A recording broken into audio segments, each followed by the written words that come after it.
안녕하십니까?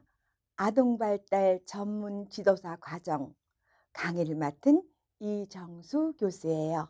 반갑습니다. 이 아동발달 전문 지도사, 아동발달을 공부하시게 되면요. 영유아 또는 아동에 관한 모든 직업에 기본적으로 꼭 하셔야 될 만한 귀한 강좌라고 생각합니다. 그래서 문화센터라든가 또는 영아 전문 교육을 마친 보육교사 또는 유치원 교사라든가 학원에서 또는 심지어는 아이들 지도하시는 분이라든가 또는 특수아동 지도를 하시는 분들이 있어요. 언어가 좀 덜 발달했다든가 또는 어디 지체가 좀 덜 발달했다든가 이런 친구 모두에게도 아동 발달은 기본적으로 공부하셔야 될 과정입니다. 열심히 배우시기를 원해요. 자, 그럼 저하고는 아동 발달을 어떤 과정을 거쳐서 배우게 되나? 아동 발달 전반적인 의미를 좀 잠깐 설명할 거고요. 영아기, 유아기, 아동기 또는 결론 그리고 참고 도서까지 이 과정에서 나타나게 될 거라고 생각해요. 그런데 저는 발달이라는 단어를 굉장히 기분 좋고 행복하고 또 긍정적인 단어 중에 하나라고 생각해요. 사회 경제의 발달, 또 인간관계 발달, 아동 발달 너무나 너무나 긍정적이지 않습니까? 그래서 발달이라는 단어는 굉장히 우리에게 시사하는 바가 큰데 그럼 먼저 발달의 의미를 살펴봐야 되겠죠. 발달이라는 것은 축하합니다, 임신입니다, 의사가 선언하는 그 수정 순간부터 사망에 이르기까지 그러니까 전생에 걸쳐서 유전, 타고난 유전 또는 우리가 제공하는 모든 환경과의 상호작용으로 일어나는 양적인 변화, 질적인 변화 과정을 모두 발달이라 그래요. 그래서 그 발달을 살펴보면 첫째는 성장이라는 부분으로 확인할 수 있지요. 이거 눈으로 여러분도 다 보실 수 있는 거예요. 신체적, 생리적 이 모든 것을 볼 수 있는 거죠. 어우 키가 많이 컸구나. 아이고 몸무게가 많이 늘어났네. 어머머머 아담의 뿔수도 생겼네. 이런 모든 것들을 성장이라고 얘기합니다. 또 하나 눈에 보이진 않지만 성숙이라는 개념을 우리가 또 발달이라 그러죠. 운동 기능, 감각 기능 이런 발달을 말해요. 그 녀석은 많이 성숙했네. 이런 표현은 겉모습보다는 내적인 성장을 의미하는 것 아니겠어요? 자, 그런데 성장과 성숙과 더불어 아주 중요한 이것을 더 보탤 수 있는 과정을 학습이라는 면에서 우리가 중요하게 생각하는 부분이 있습니다. 학습은 연습과 경험을 통해서 자꾸 그 범위가 넓어지겠죠. 여기서 일어나는 변화도 발달 중요한 아주 한 부분이라고 생각합니다. 다시 한번 정리를 하면 일생을 통해서 성장, 성숙, 학습에 의해 이루어지는 변화 과정이다. 이걸 발달이라 그런다. 근데 제가 모두에 말씀드렸듯이 발달은 긍정적인 것만 있으면 얼마나 좋겠어요. 그런데 발달은 행동의 변화가 아주 상향적일 수도 있지만 하향적인 변화도 있다는 거예요. 즉 모방범죄라는 거 있잖아요. 안 좋은 것을 따라하는 것도 그렇게 따라하다 보면 점점 그 분야에 깊숙하게 많이 하게 된다는 거죠. 그래서 거짓말을 하게 되면 자꾸 거짓말을 하게 되고 남의 물건을 가져오게 되면 남의 물건을 자꾸 가져오게 하는 이것도 발달이라 그래요. 그래서 어떤 면에서 교육이라는 것은 이 하향적으로 잘못돼 가는 부분을 빨리 바꿔서 상향적으로 긍정적으로 가주는 쪽으로 다뤄주는 것을 교육의 일부분이다. 이렇게 말할 수도 있죠. 그렇다면 발달은 구체적으로 어떻게 나눌 수 있는가? 첫 번에 생물학적 발달로 나눌 수 있어요. 이건 제가 아까 설명드렸듯이 신체적 변화를 기본적으로 하죠. 거기다가 유전인자, 뇌와 감각기관의 발달, 신장, 체중의 증가, 운동 기능, 호르몬의 변화. 그래서 막 여성들은 에스트로겐도 막 나오고요. 남자아이들은 테스토스테론 같은 것도 막 나오게 되지요. 요런 것을 생물학적 발달 그렇게 표현합니다. 두 번째는 이 못지않게 중요한 게 인지적 발달이에요. 개인의 사고, 생각하는 힘, 지능, 언어에서의 변화를 인지적 발달이라고 그래요.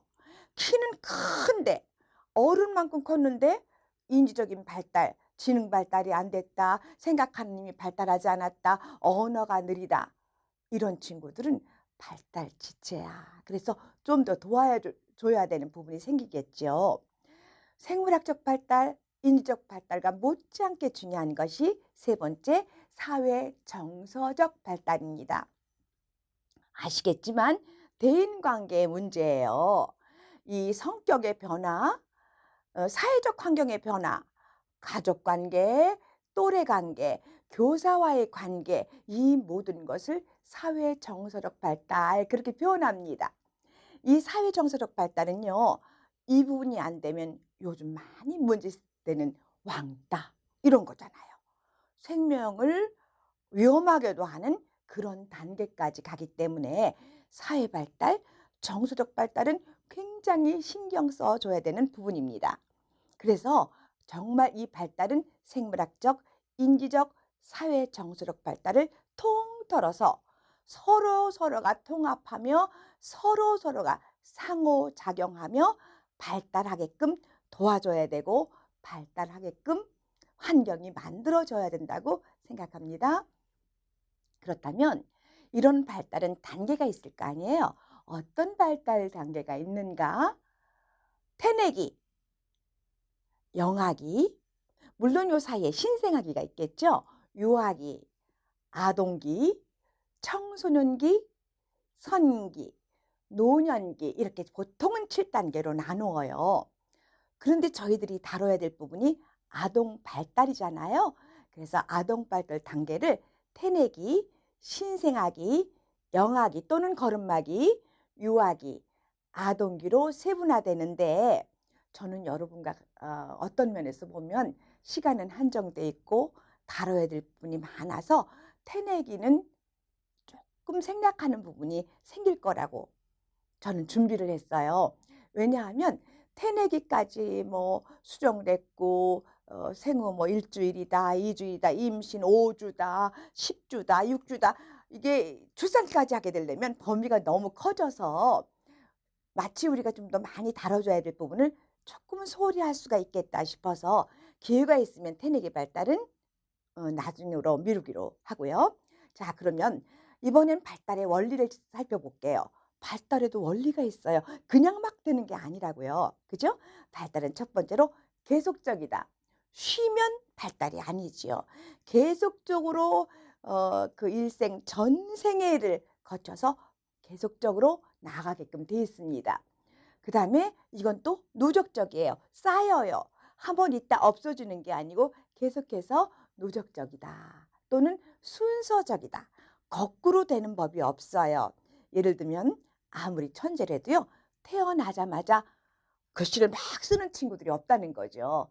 듣고 읽고 배우고 이런 과정을 거쳐서 쓰기가 이루어지는 것처럼 발달은 순서적으로 이루어진다.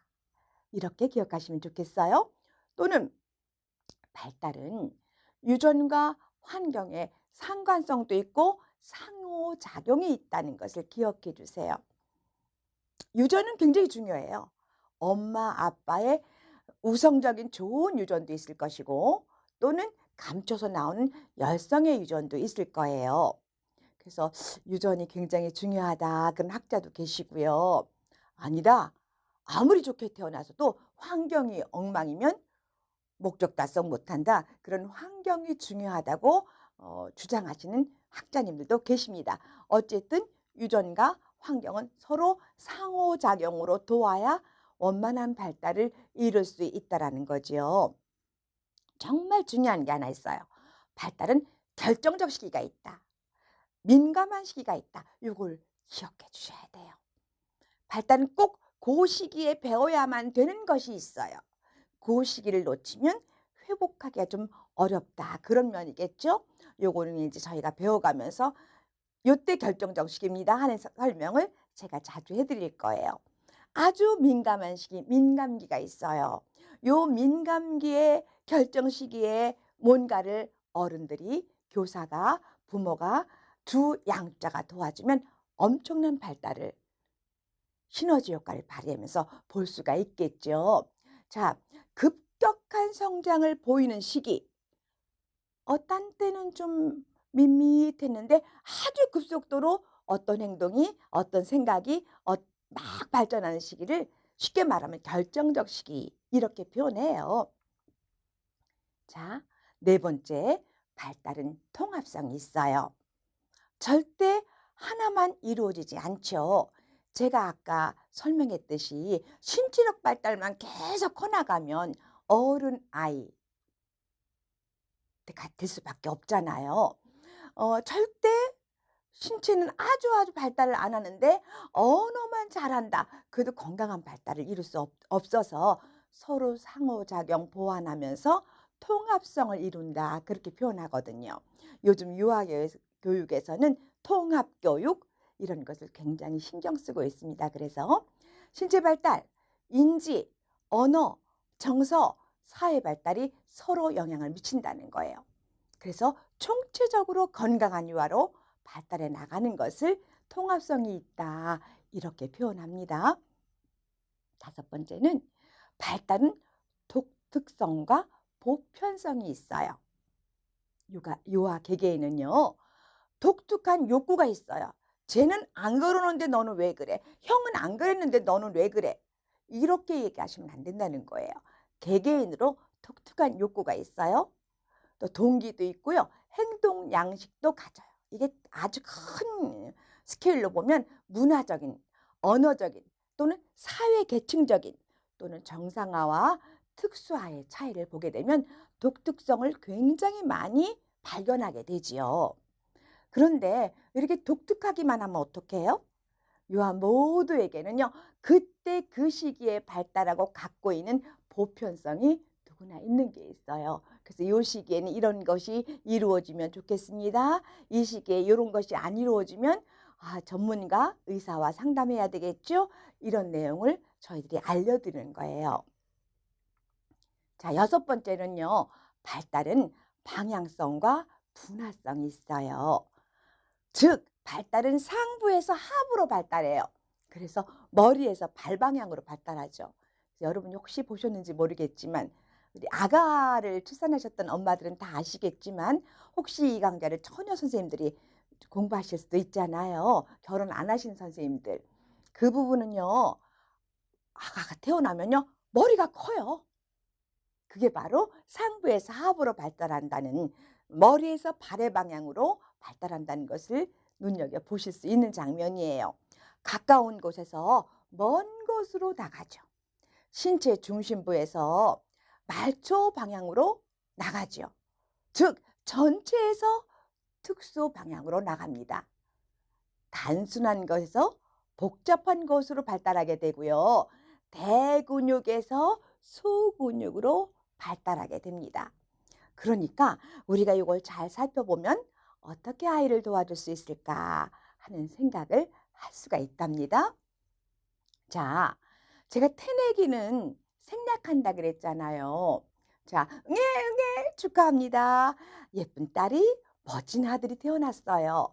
그때를 한 달 정도를 신생아기 그렇게 얘기합니다. 이 신생아기에는요. 우리가 아이들이 말도 못하고 또 우리가 알아듣지도 못하니까 그들 특유의 행동하는 부분이 있어요.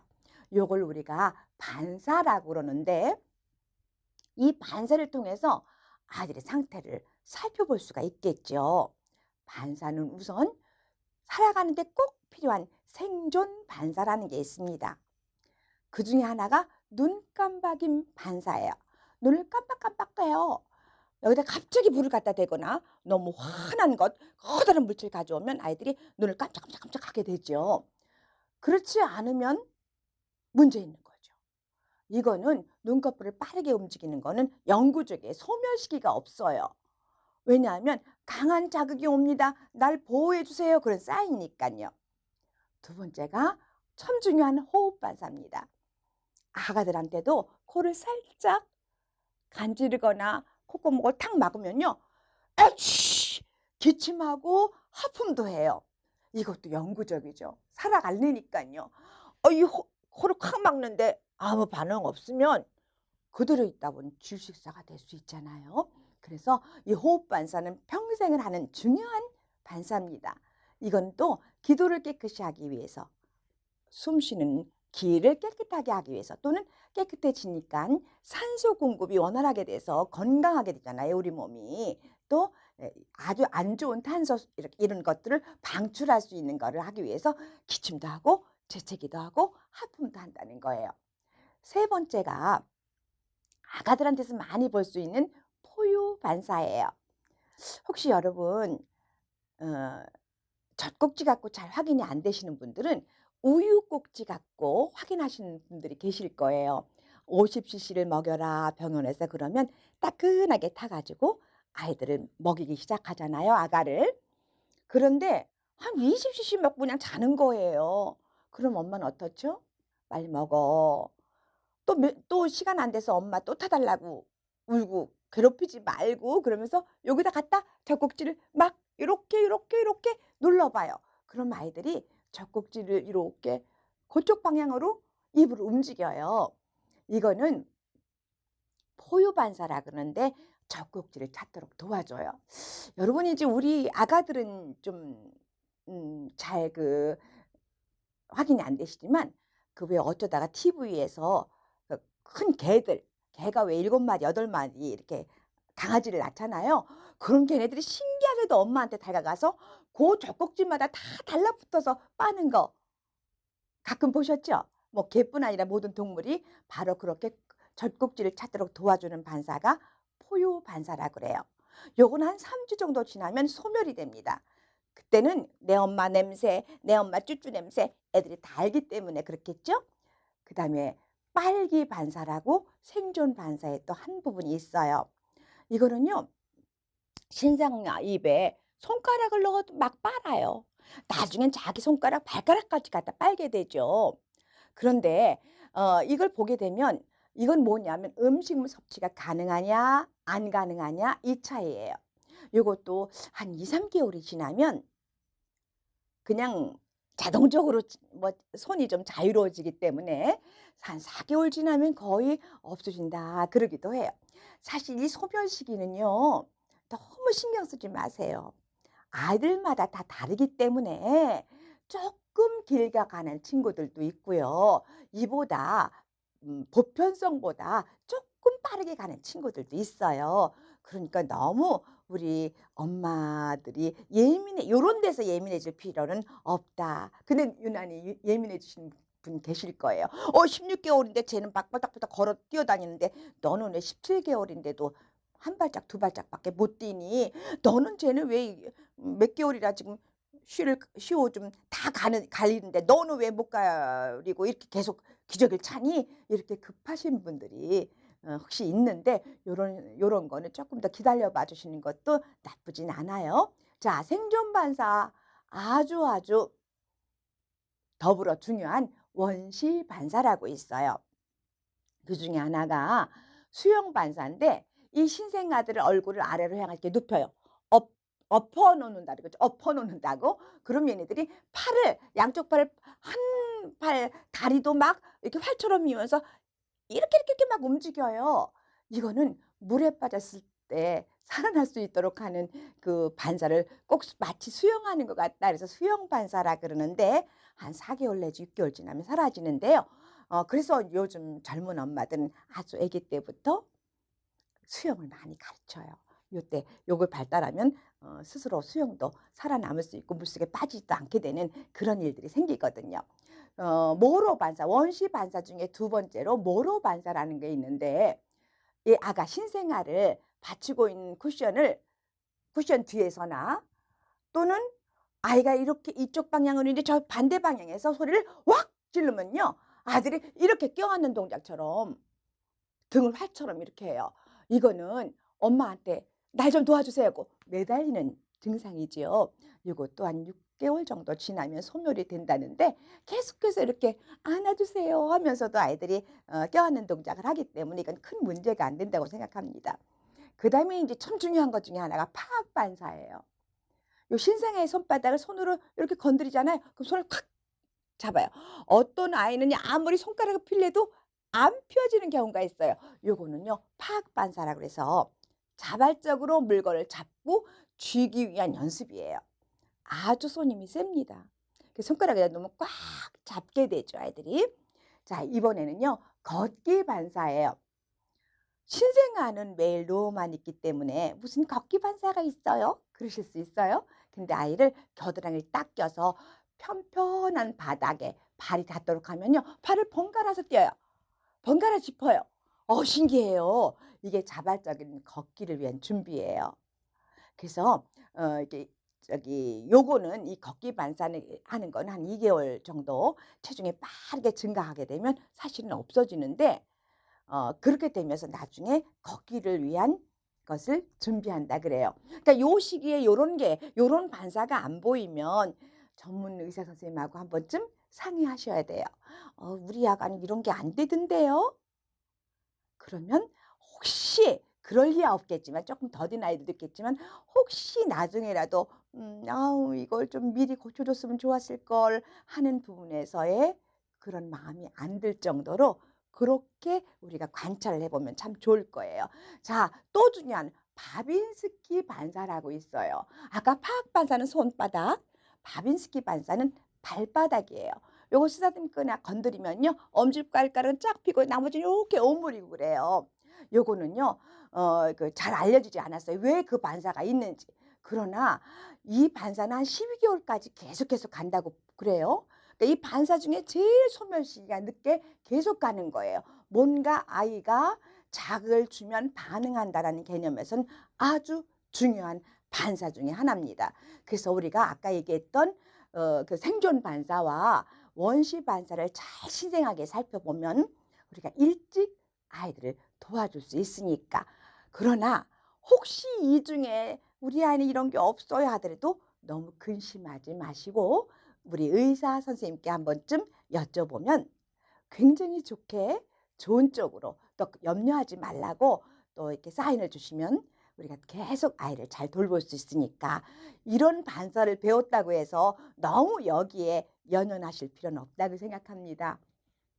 자, 요거는 그냥 쉽게 넘어갈 거기 때문에 이건 전문가가 하실 거예요. 그래서 그냥 "이런 게 있다."라고 그냥 참고적으로 한번 봐 주세요. 신생아 정상성 판단 검사, 그러니까 아까랑 연결해서 잘 모르겠지만 "이런 게 있다."라는 거예요. 이게 10 점을 기준으로 합니다.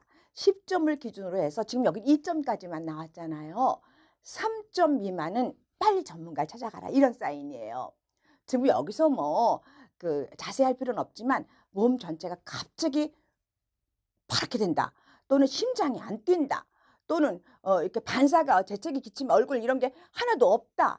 근육 상태가 움직임이 거의 없다. 호흡이 60초 동안 안 한다. 이러면 이거 큰일 나는 거잖아요. 그런데 이제 1 점짜리는 그거보다 쪼끔 나아요. 2 점짜리는 그거보다 쪼끔은 나아요. 그런데 요 친구들은 모두 다 의사 선생님과 간호사 선생님과 사인을 같이 나눌 필요가 있다라는 거죠. 그래서 그냥 이건 참고적으로 저희가 타치할 부분 아니니까 병원에 아마도 제형절개 하시는 분들은 일 주일 정도 있다 나오시니까 이런 검사가 충분히 될 거고요. 혹시 자연분만 하셔서 일찍 오시는 분들은 아이들을 수시로 몸 상태를 살펴보실 테니까 이런 적이 있으면 얼른 병원으로 가시는 것이 바람직하다. 이런 라인에서 그냥 이건 넘어가겠습니다. 자, 영아기와 걸음마기로 넘어갔어요. 신생아기 제가 짧게 했죠? 태내기 제가 거의 생략했죠? 그러나 여러분이 정말 기억할 것은 태내기, 태담, 태아교육 굉장히 중요하다는 걸 아실 거예요.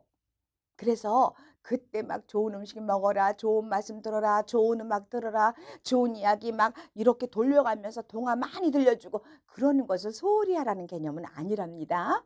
자, 영아기는요 또는 걸음마기 그러기도 해요.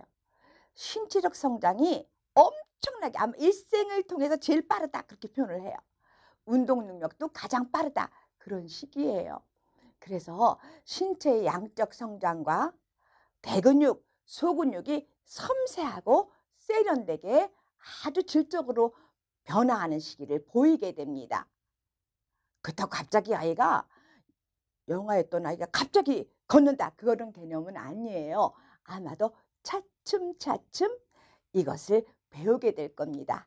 자, 오늘은 전체적인 부분, 발달의 의미, 발달의 진행 순서 또는 어떤 것이 우리 신생아들에게 도움을 줄 수 있나 이런 내용을 살펴봤어요. 다음 시간엔 우리 영아계에 대해서 좀 더 적극적으로 자세히 들어가 보겠습니다. 감사합니다.